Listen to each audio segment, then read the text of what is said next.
Край Чувашский, край Сорминский. Научная работа выдающегося историка и краеведа региона, доктора исторических наук, профессора кафедры отечественной и всеобщей истории Чувашского государственного педагогического университета имени Яковлева Льва Ефимова представлена на соискание Государственной премии Чувашской республики. За круглым столом профессора, кандидаты исторических наук и общественные деятели обсудили монографию об истории чувашского народа. Село, район, город, республика, страна. Великое начинается с малого. Изучение своего рода, истории родного края привело Льва Ефимова к большим научным работам, одна из которых – монография «Край Чувашский, край Сорминский». Это ведь не только про историю малой родины, это история Чувашии нашей всей.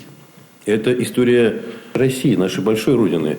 Архив стал вторым домом для Льва Ефимова. Не один год он изучал бумаги, книги и воспоминания. Часто необходимую информацию приходилось искать в других регионах. В этой монографии Лев Архипович вводит в научный оборот просто огромное количество неисследованных, впервые попавших в руки ученых исторических источников. Это и ревизские сказки, и метрические книги и хозяйственные документы. В этой книге жители республики могут найти себя, своих предков и даже проследить родословную до 1723 года. Односельчане могут добраться до своих корней, до ландратской переписи Петра I 1723 года.